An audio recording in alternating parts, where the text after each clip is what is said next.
I'm Cass and welcome to the Mind Your Being podcast. I'm so grateful you're here today. How are you? I hope you're going well. Today's episode is one that I call a lived experience, where I invite someone to come on and share their story.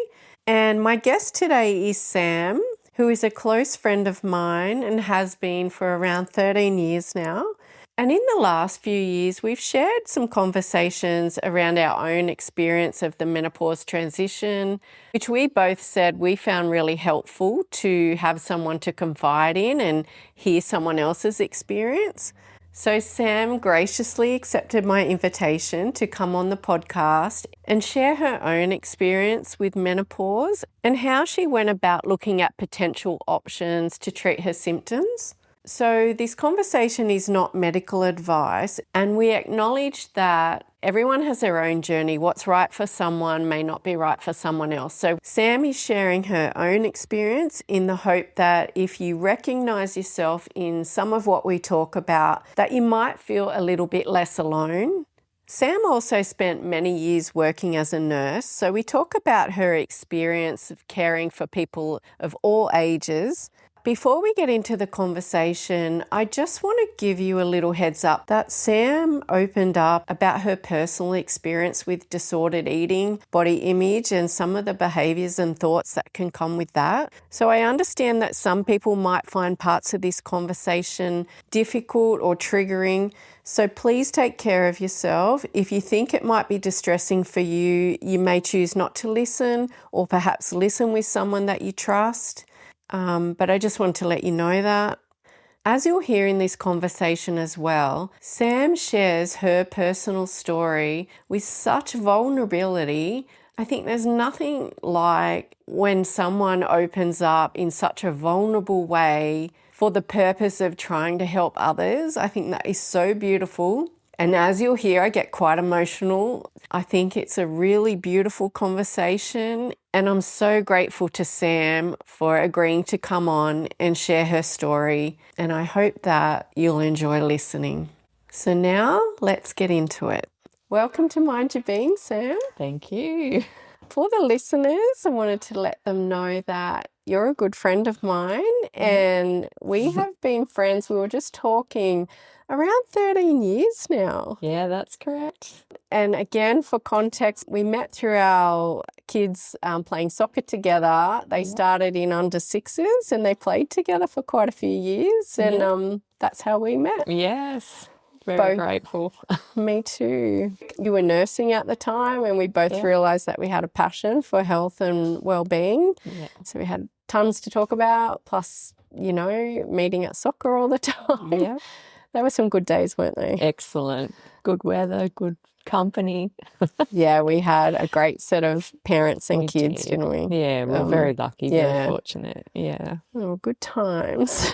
So we were talking a while back, and you were gracious enough to say that, yes, you would come on the podcast, because we were talking about our menopause experience. And I said to you, wow, it was a great conversation. And I asked if you'd be willing to come on and share some of your experience, just to, I think primarily to help people not feel alone, but also to help people understand that everyone's journey might be different, but there are some similarities, and yeah, it can be a time, can't it? Oh, most definitely. And I think it was always such a taboo subject before, but hopefully by having these conversations, people feel more comfortable about chatting about something that's very normal.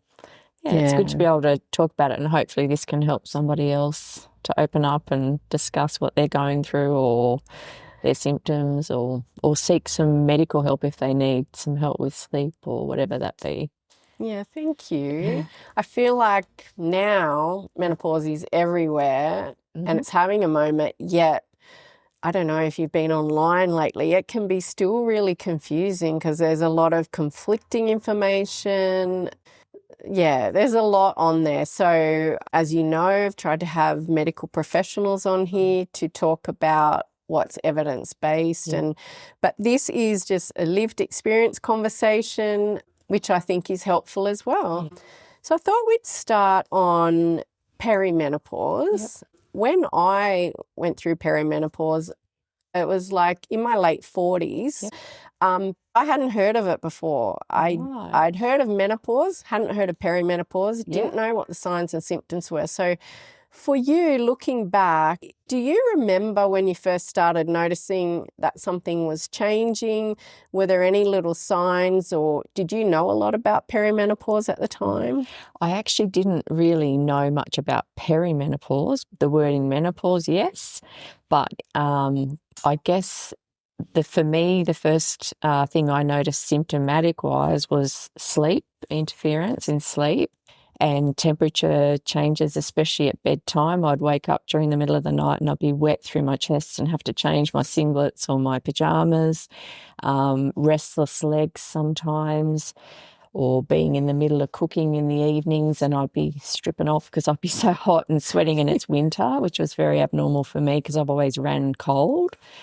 And probably a little bit of the not down, but feeling a little bit emotional and not really understanding what those emotions were. But I also had a hysterectomy young, so from what I've been told, you can go into sort of menopause earlier. But I didn't realise there was perimenopause. Even with a nursing background, I just knew about menopause under one sort of specific area. So Yeah. Thank you.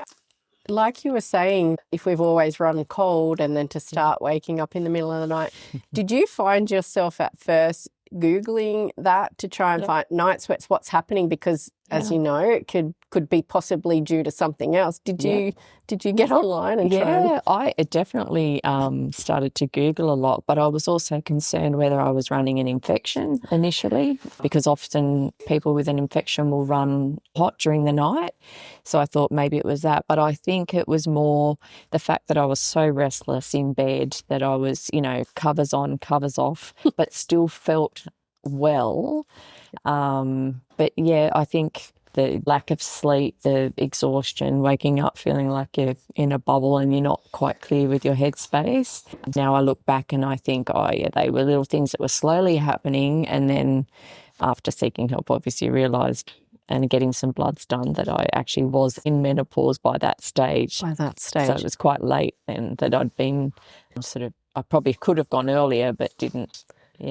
Seeking But help as you for it. said, when we're unaware what it might be, but you made a really good point there. You started to realise because those symptoms were happening, but you felt otherwise well. So you sort of, probably not an infection, but it keeps happening. I should get it looked at. Yeah, most definitely. And I think I knew from my mum's history, she went through early menopause. And the other thing too, that I was getting a lot of migraines. Right.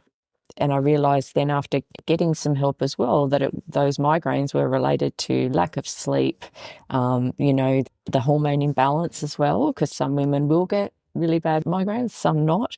So even thinking about the headaches that I was getting regularly and not linking that to perimenopause or menopause at the time, I thought it was neck related or joint related. And I think once going on sort of treatment and estradiol and that settling down, I realised that it was hormone based.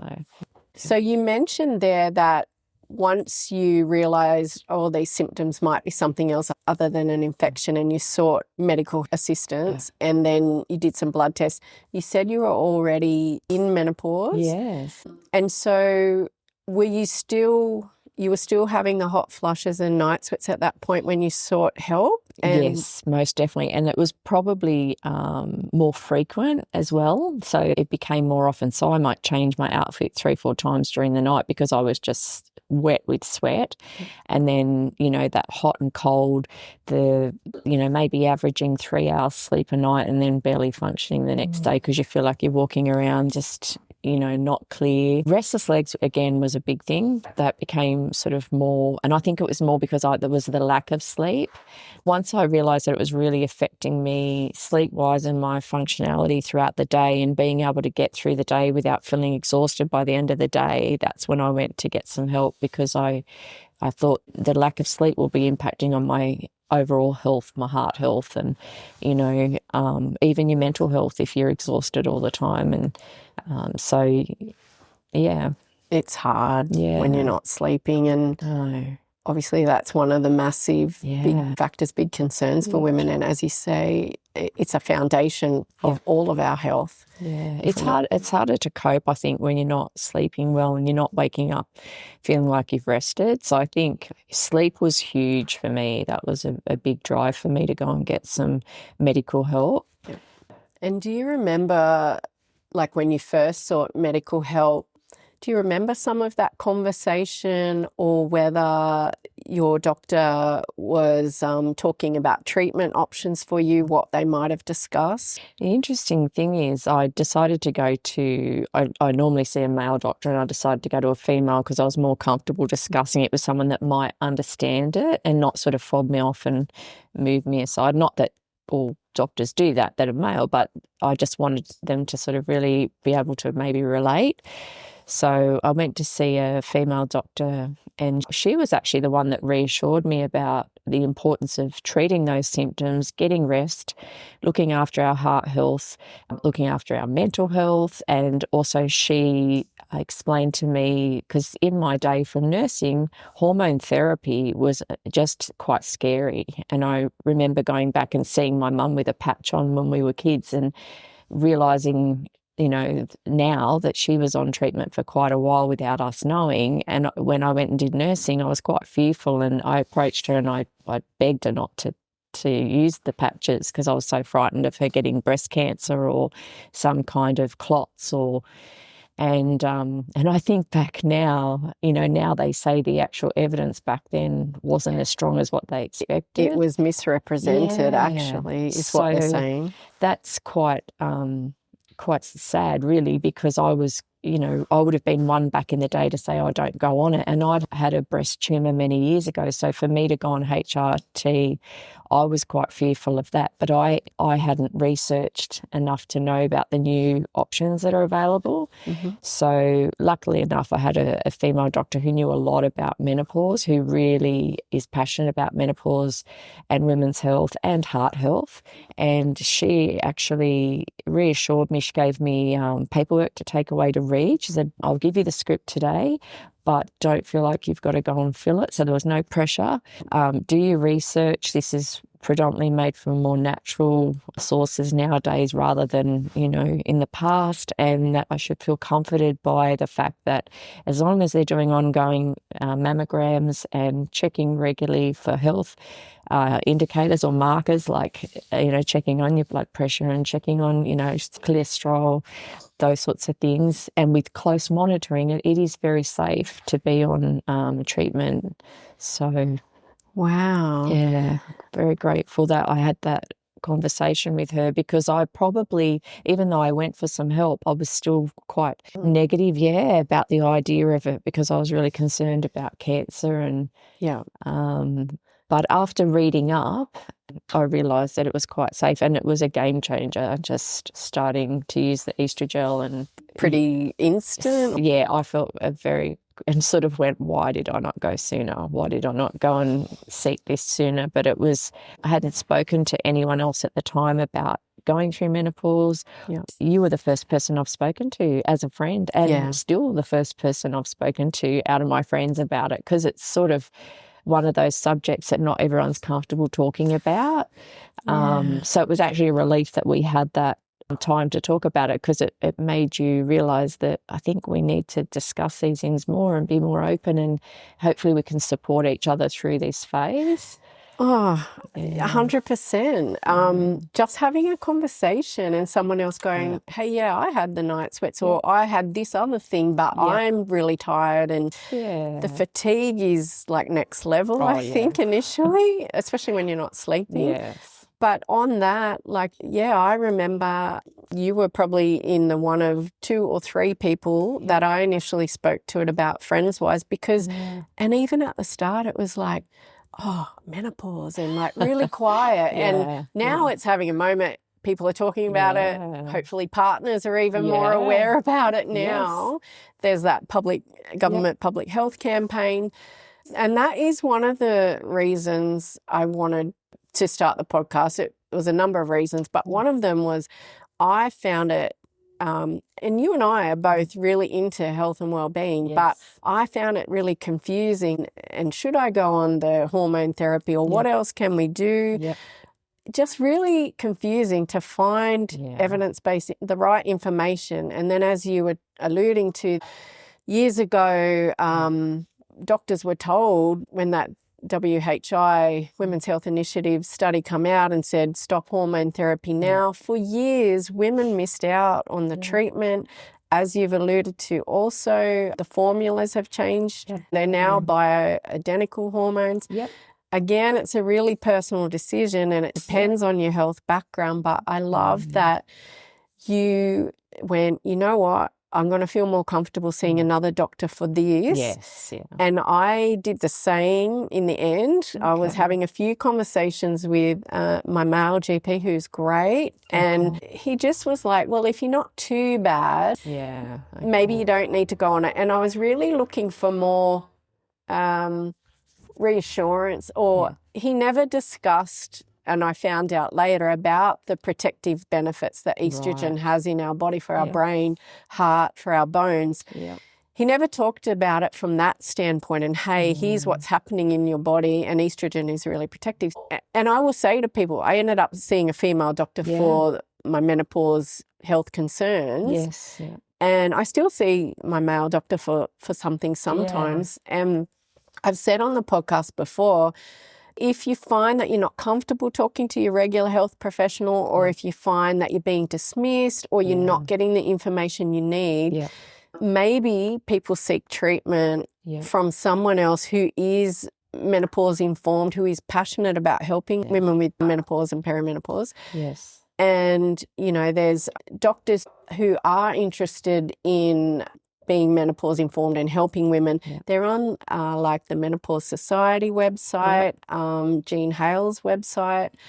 There are places where people can go to find those practitioners. But yeah, I sometimes suggest to people maybe look at having maybe two doctors. Or No, I agree. I think it's super important because it's something that you need to be comfortable to talk about your symptoms, because of course, you know, you can have those symptoms with your anatomy, with obviously vaginal dryness and things like that, which is something that you may not, for me, I wasn't comfortable talking to about a male doctor with, or, you know, your libido, if that's affected.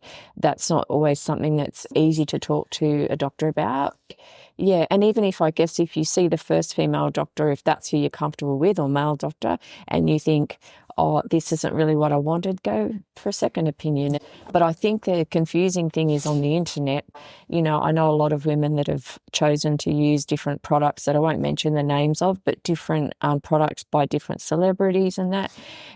But they're not being monitored with their bloods, and they're not being monitored because not all products, you know, that aren't made by your pharmaceutical companies are as safe, and they need to be monitored carefully, and your doctor needs to know that they're not interacting with other medication as well, because sometimes, you know, we might just take a supplement and think that's fine, that's harmless, but it's not true. You know, that it might lead to bleeding problems, or it could cause, you know, other issues, disrupt the medication that you're having, the absorption of other medications, so they might need to be certain time apart. So I think even if you do decide to go down the route of, you know, I'm going to do this myself and try it privately first, I think it's still important to let your doctor know that you're taking those, whether it be, you know, because I don't want to mention brands, but if you're using certain things, it's important to let your doctor know that you're using those as well, to make sure, all your pharmacists, so that they're not interfering with how your other meds might work. So that is such a good point, because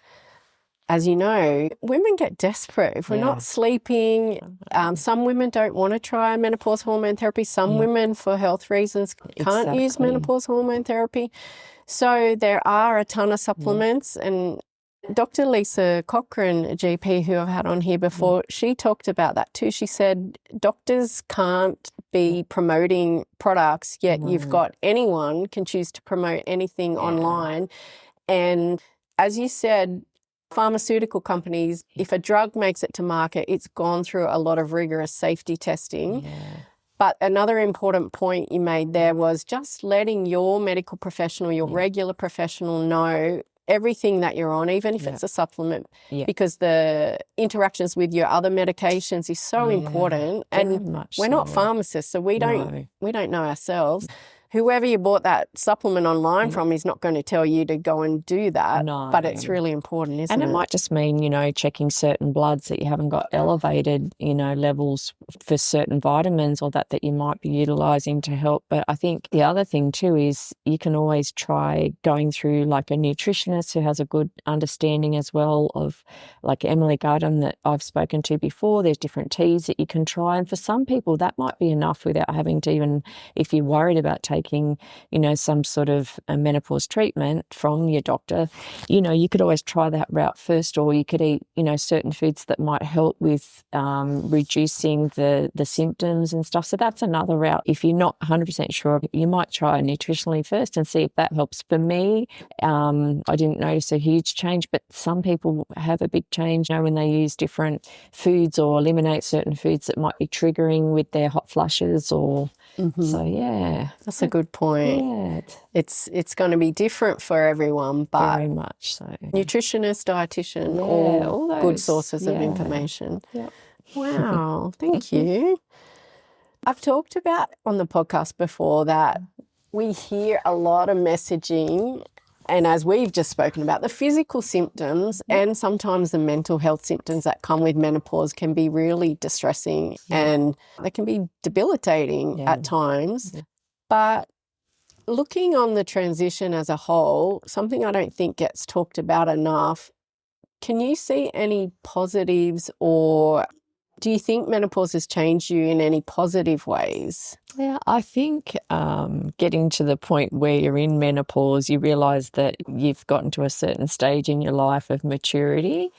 And I think understanding too that, and it's not a negative thing, but you've lived a good portion of your life. And I think you start to have that realisation when you hit a certain age and with menopause and going, wow, I think we talked a little bit earlier about even self-esteem, and because often when we're going through menopause as well, if we have weight gain, and we have trouble shifting the visceral fat on our stomach as we get older, no matter what we do, and just feeling good about yourself, menopause can be challenging for people self-esteem-wise.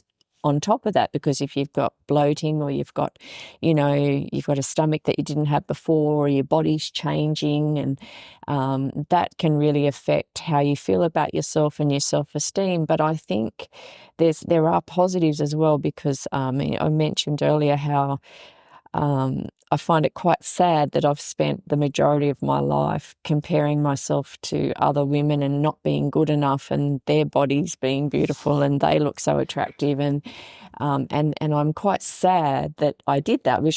If I could tell, there used to be an article in the newspaper what I would tell my 16-year-old self.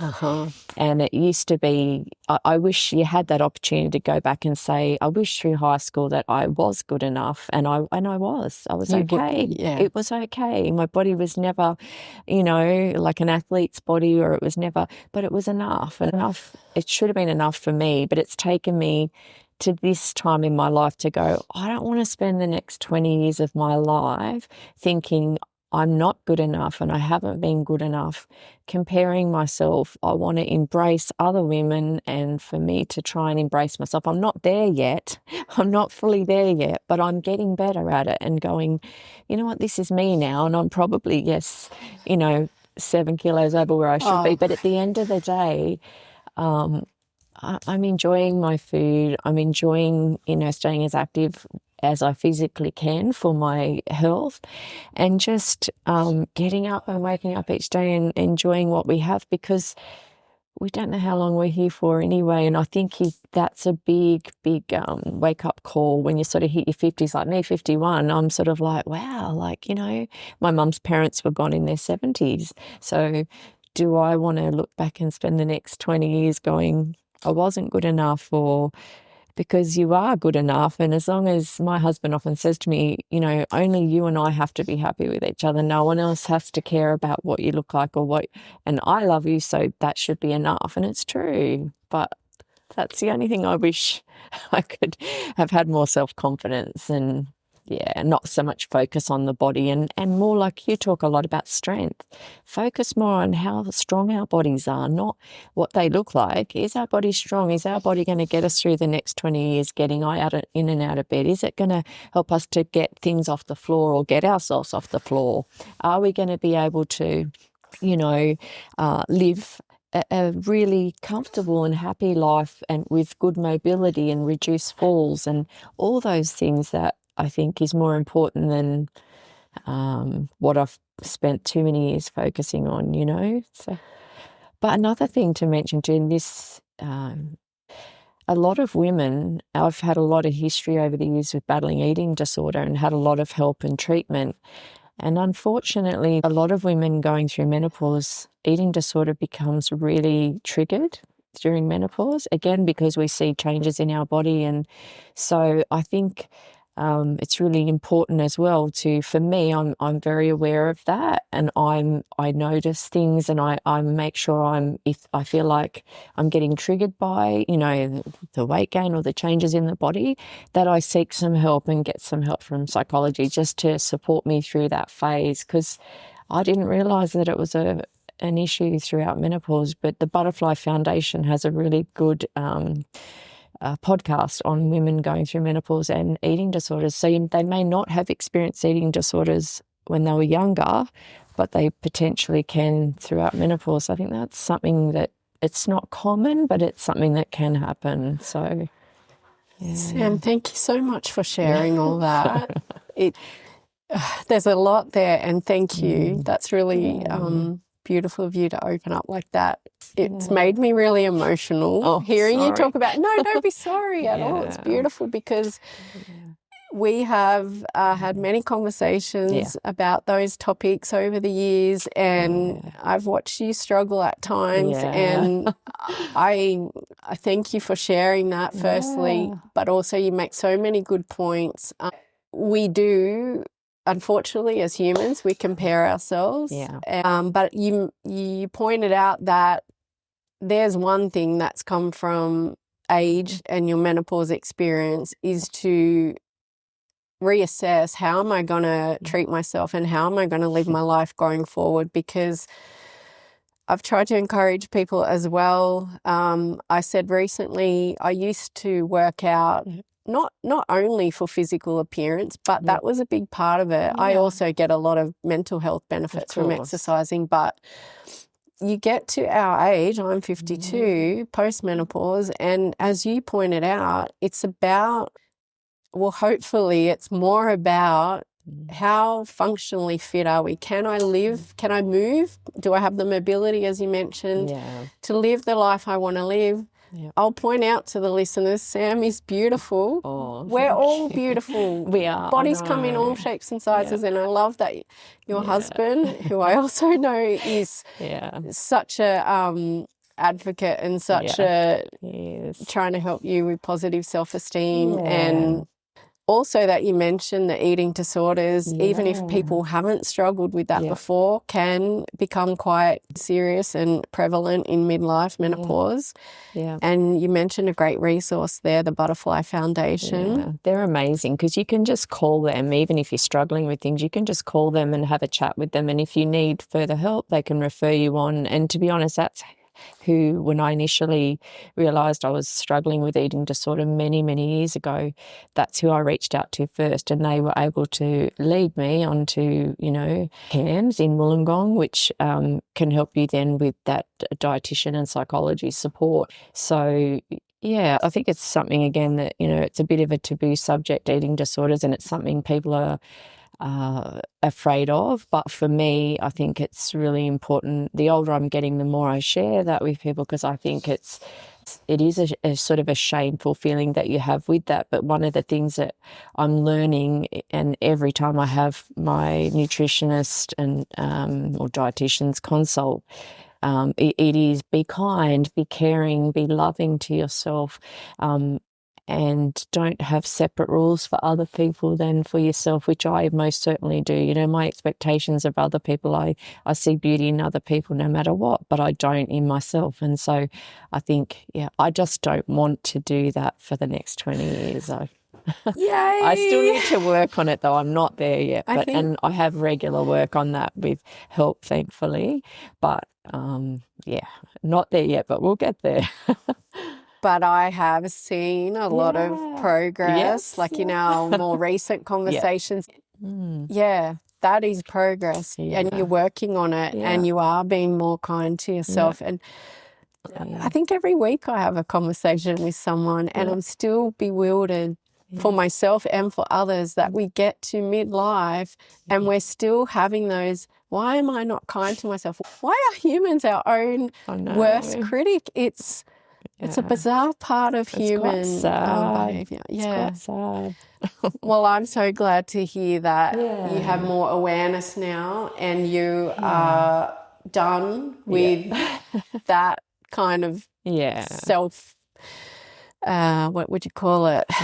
It's just not helpful, is it? It's not helpful focusing on appearances and things. It's, as you said, and I love that you post your videos with you doing the weights and stuff like that, because I think that's as raw as it comes. You're going to a gym, you're sweaty, you're hot, you're probably doing menopause symptoms throughout that, but you're being real, and people love people that are being real because they can relate to that. I can't relate to someone that's, has this specific look that looks perfect when she goes in and out of the gym, and I can't match up to. I'm going to say you look great anyway. Oh, but what God, I'm saying is it's important to see us real people working hard to strengthen our bodies and potentially give ourselves a longevity and a good aging sort of lifestyle. So as best we can, a good health span as opposed to just lifespan. Just living.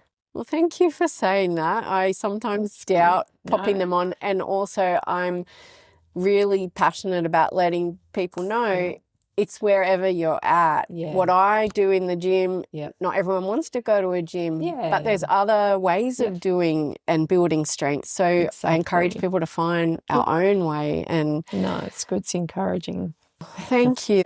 I am hoping to have someone on, if not from the Butterfly Foundation, someone specialising in eating disorders. But thank you for sharing that with everyone. Part of what I've learnt too is you can't improve if you don't get help. It's like any sort of addiction or any sort of, like, even I'm supposed to go on Monday to RPA, and I've been struggling the last few weeks with eating disorder thoughts. And I thought, I need to be able to do this for other people, because I hid it for so long and then felt shameful that I couldn't continue with the full restrictive eating and stuff. And I reached out to RPA, to the dietitian. I just said, I'm struggling at the moment. I'm supposed to come Monday. I don't want to come Monday because I'm body shaming. Struggling, and I was doing some behaviours that I shouldn't be doing, as far as taking. It's called body checking, where you take photos of yourself and then you shame yourself, and you go, "That's disgusting. That's a pig. That's your fault. You're like that because you had that Mars bar, or you." And so I think I want to be able to do that and share that, because if I can help one other person, like literally, I look back now and I don't reckon I've ever not had eating disorders. It's been there all my life. As long as I can remember being even 5, I used to hide food in my room as a little one. And I think back, it's more important now to share it with other women or men. And hopefully then they don't feel so frightened, because I wish that I'd have felt comfortable enough to get help earlier, but I didn't. And I thought I was, I thought I was so strong because I could, no, I'm not even having a teaspoon. And then you just go, that's really unhealthy. So no, I'm happy to share that 100%, because it's hard. It's a daily battle, that sort of stuff. And I don't think I'll ever, if I said to the dietitian on Monday, I don't think I'll ever be rid of eating disorder. I really don't. I said, surely not when I'm 80. And we both started laughing. And I said to her, surely not. And she goes, Samantha, you just need to reach out more often because I was doing really well. And then it just hit me the other day. And I think it's because I've got all these appointments coming up and I've got to be weighed. Yeah. Every time I weigh and go to renal, you've got to lose 7 kilos. Every time I go to lung, you've got to lose. And she's written to them both and said, this is a set point, this is where she's at. Yeah. But then it just makes me, I've been wanting to then restrict, because I'm like, now I've got to get on the scales and they're going to say, So then I've been weighing, and then it's not moving. And then the cortisol goes up, and then so it's a whole vicious. It's horrible. But anyway, I don't want to go on about that. That's not what that's about today. But on that, I was thinking before it's an insidious. Is it known as a disease or disorder? It's funny, they call it disordered eating, or that's the wording. So when they put on a diagnosis, it's disordered eating. And mine has been in the past restrictive eating for 17 years, and then it went to restrict binge. As a child, it was binge, but I used to stress about Dad's job, and I used to eat because I'd think, is he going to come home? Because he'd come home assaulted many times, or bloodied, or being a police officer. Yeah, and so I look back and I think, God, that's how I coped. And that's what she was saying to me the other day. And I just said to her, I just want to eat at the moment. I just want to eat. My head's like, but then if I do that, then I had 2 Mars bars the other day, and then I went straight off and I restricted for 4 days. And she's like, so this is the thing. So I'm like, okay, I need to. But the good thing is I know what's healthy me and what's not healthy me now. You've got that awareness. 100%. And that's what she said. So do you catch it quicker than before and putting some of your tools and strategies? And she said, I want you to write down right now. She sent me 3. It was urge surfing, and also kindness, be kind, be caring, let yourself, you're going through a lot. Do you find... And I think it's only in recent years that you've really opened up to a few more people. Yeah. Do you find that opening that up a bit more, and as you said, you're happy to share this with the audience. Yeah. Do you find that helped you lessen some of that shame? It's almost freeing, actually. Yes, it's freeing to be able to share it.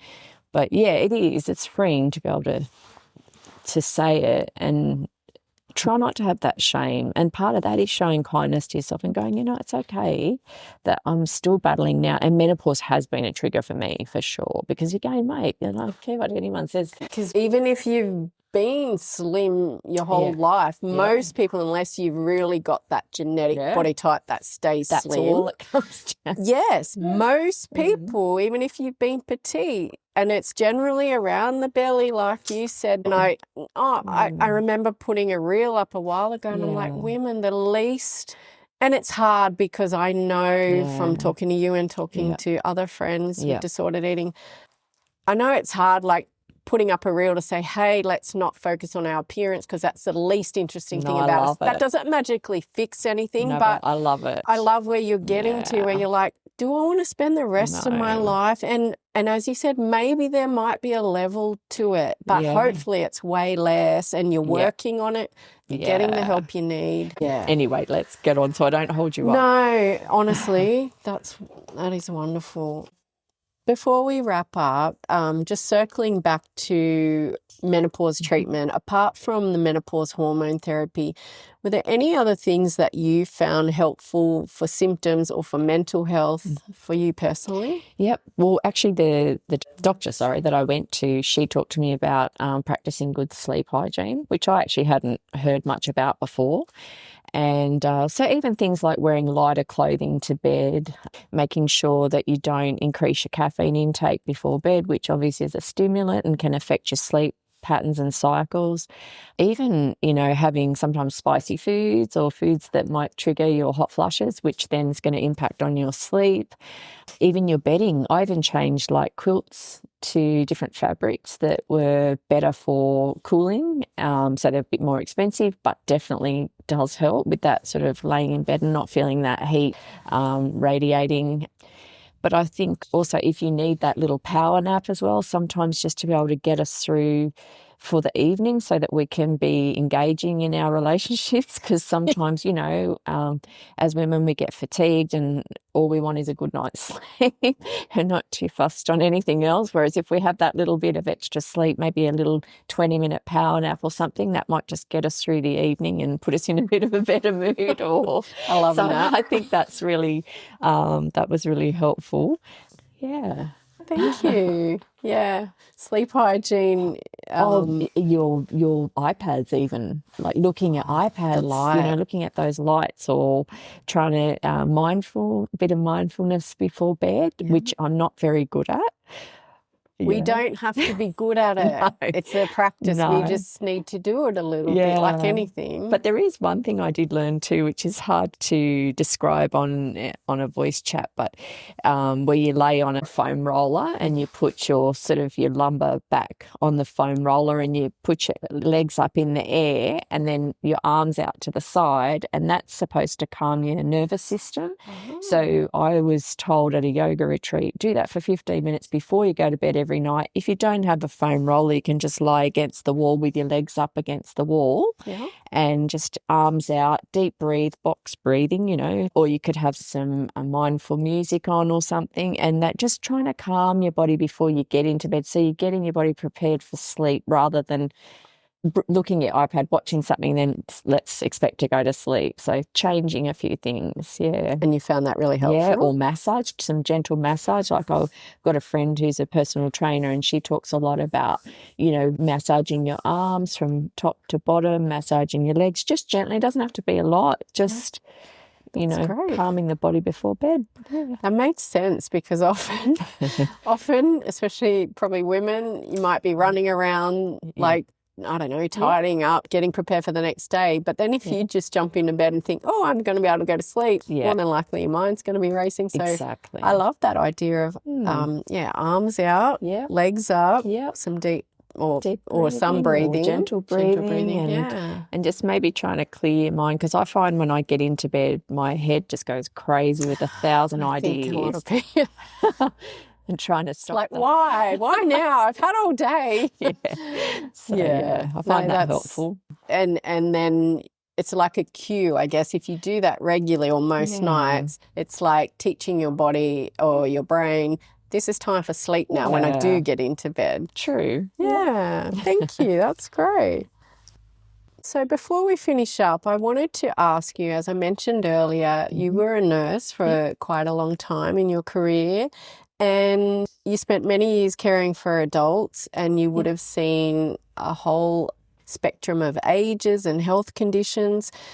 I wanted to ask you, was there anything about aging that really surprised you or stayed with you from your time in nursing? Yeah, I think aging is very individual, and some of it can be genetics based. So some people have great genes and muscle mass might be a bit different. So some people might be a little bit physically stronger in their bodies, or they build muscle easier than others. And then I've seen people on the other spectrum, like a lot of little old ladies that become really, really frail. And, you know, obviously then a higher risk with osteoporosis and falls, and because they don't have that muscle mass as well, or they're not doing the weight-bearing exercises. But one lady sticks out to me. She was in her 90s and she'd actually broken her hip, but she did amazing, because the statistics are really poor for people that break their hip over the age of 65 for death and dying within, you know, a 6-month period, and that's quite scary. And we used to do a lot of education around that when I was still nursing. But this lady was in her 90s and she danced all her life, did tap dancing and whatever. And once she'd had a hip surgery done, she came back, you know, a few months after being in rehab, and she was able to get a leg up in the air like she had previously. Wow. So I think some people can keep their bodies really active and they age very well. She didn't have arthritis or anything major in that way, but I think genetically she also had a mother that was quite mobile and active. But I think it's very varied. Some people are very frail in aging and some people are quite strong, but I think keeping physically active, you know, nourishing to flourish, which I learnt from Emily Gardner. Love it. Nourish your bodies to flourish, you know, give your body what it needs to be able to maintain that muscle mass, especially when they lose their appetite with aging. Yeah. I think it's really important, the food choices that they make.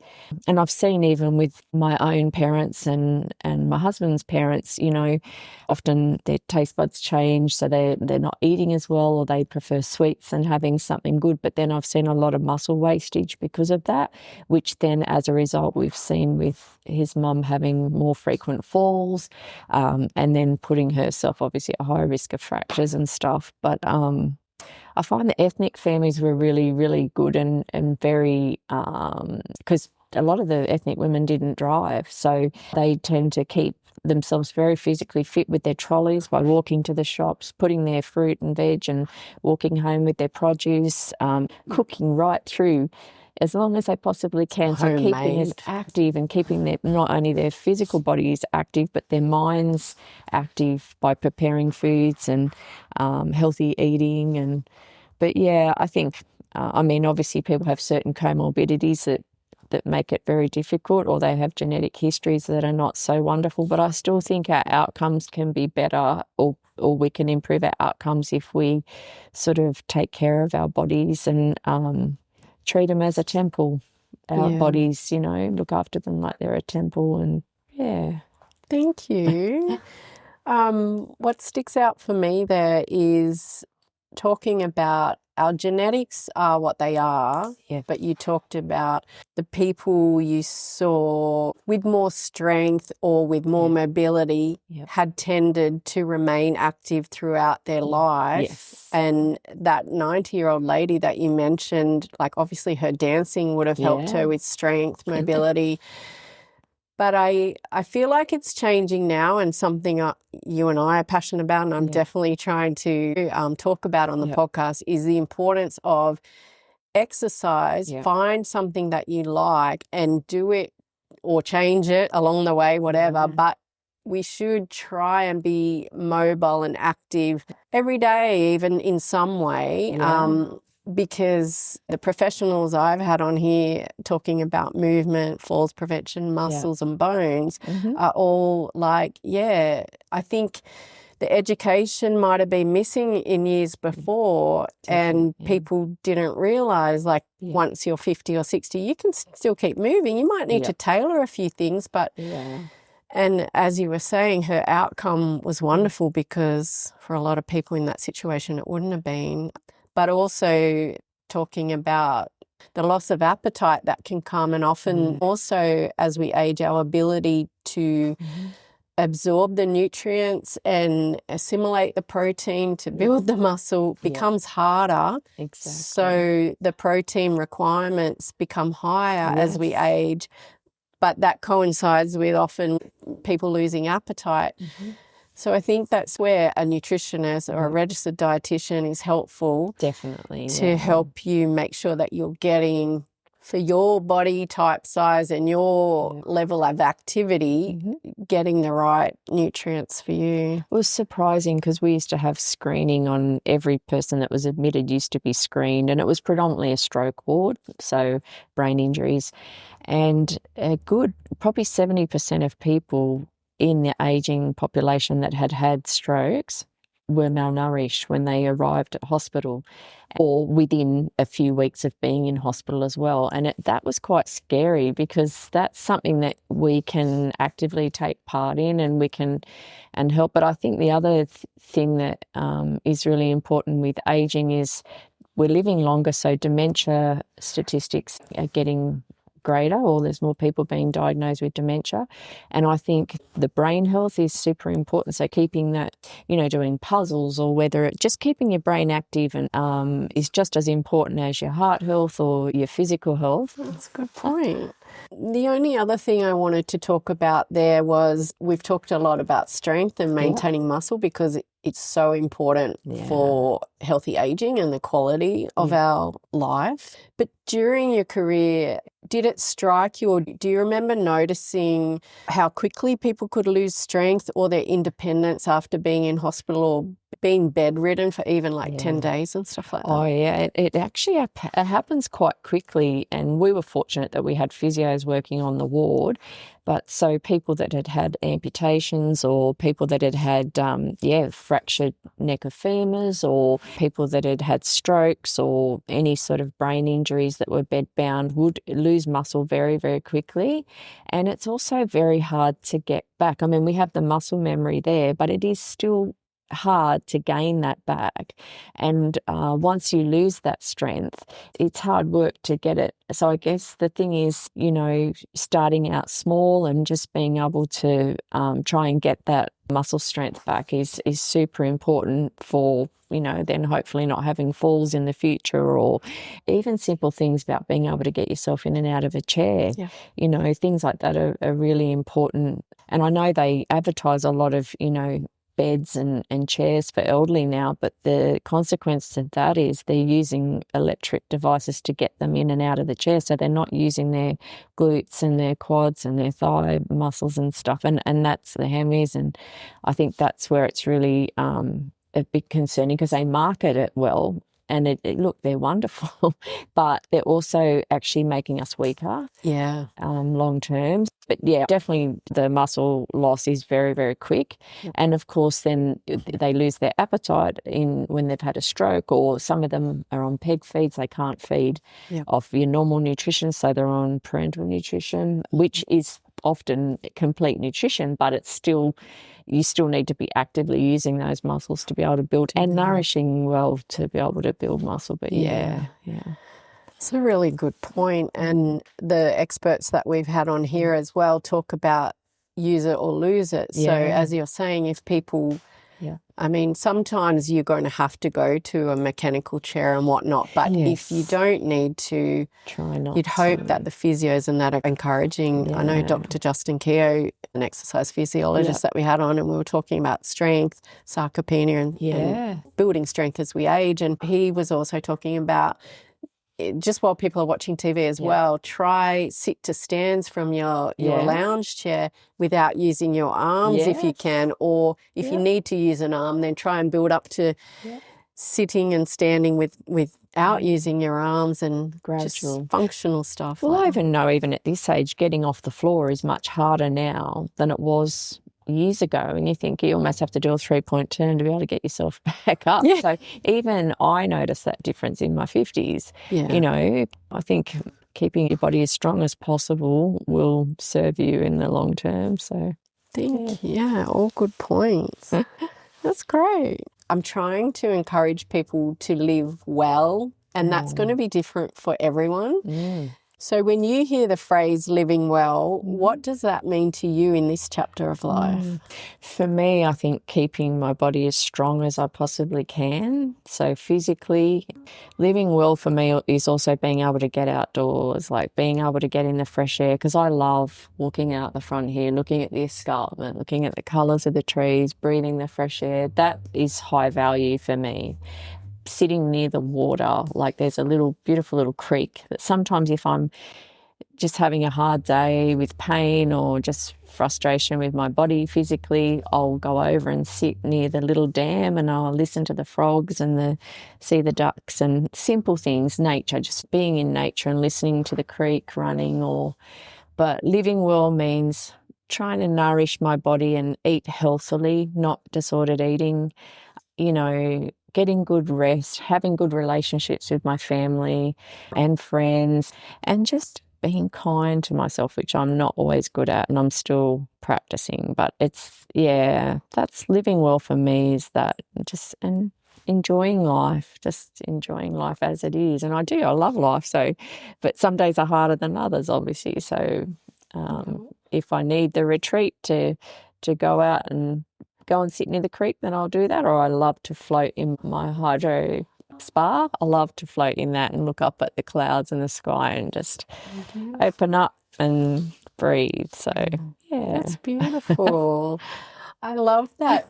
Nature is, like you say, if you recognise you're having a hard day, nature, just being in it and seeing it, smelling it, it's nourishing. I think too, I value life so much more now with health challenges. So I think it just makes me stop and notice and slow down. And so sometimes I feel, it seems a bit weird, but I feel blessed that I have these challenges, because I think I would be too busy otherwise to notice, and life would just pass. So I've noticed since I've had to stop working and had to medically retire, I look at life very differently, and I do honestly walk out of this door every day and go, wow, look where I live, look at this beauty, look what surrounds me, look at the family I have, look at the friends I have. It's good. Life's good. So it's very good. Yeah, even despite there's hard times, everyone's going to have that, but it's good. Yeah, I love that. You've found that perspective, and that's great. Definitely see life differently, that's for sure. And the values, like yeah, And I you've think too, reassessed even what's my important. relationship, like with my husband, I think it gets better over the years. I think you realise the relationship changes, obviously, because you're aging, but I love him more now than I did when I first loved him, because he's stuck by me, and we've stuck through things together with the challenges in life, and then seeing your children grow up and watching them, and that's exciting too. So,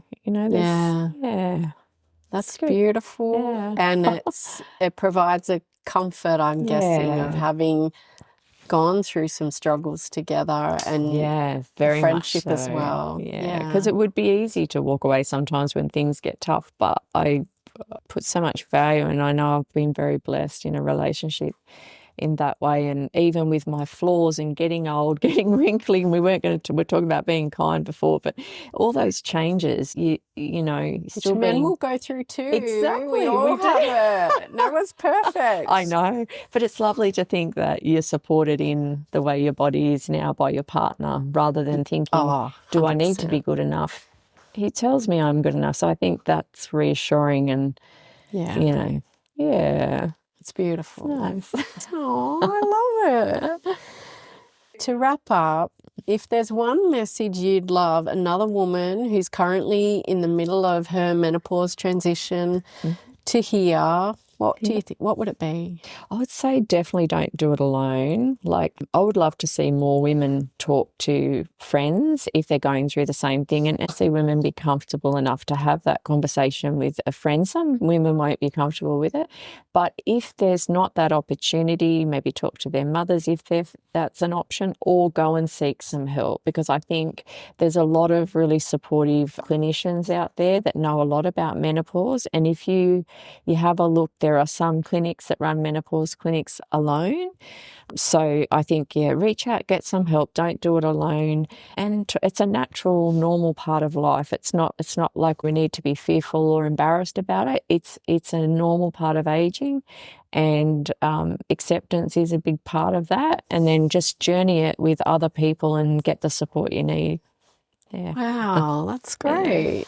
And as you pointed out before, earlier in the conversation, if your first medical professional, you don't feel supported, or you don't feel like they're listening to you, then, try and seek help elsewhere. Yeah. And I'm going to be more biased towards going to medical practitioners rather than buying things off the internet, or only because as I said, I'm fearful that things could interact. And even if you were potentially to go in for a simple procedure like a colonoscopy or something, they need to know what, they need to know those supplements that you're taking as well, to make sure that doesn't cause any issues, or also, like I said earlier, that it's not interfering with the absorption of other medications, or shouldn't be had with certain foods, because sometimes you've got to have certain times apart between having medication and food. So I think get that professional help to make sure, if you are taking a supplement, just be honest and say that's what you want to try, and then make sure that it's being monitored through your bloods and pathology. And that's wonderful advice. It's important, I think. You can see that you're a nurse. Yeah. No, honestly, it's wonderful. Well, I know most of us wouldn't think about the importance of that. And most people, when they write their medications, when you do your admissions, they don't think to include those things. And I only know that because as a nurse, we were told you need to make sure you ask them those extra questions, because they think they're harmless, and they may be, but they may also not. So it's better to be sure. No, that is really great advice. Yeah. I can't thank you enough for agreeing to come and have a chat, but also for being so open and speaking about your personal experience. And I'm so grateful for our friendship. Yeah, me too. Thank you. For our chat today, I hope people listening, if anything, just normalise some of the experiences, but also great advice you've shared on seeking help and supplements and everything. Thank you. Thank you.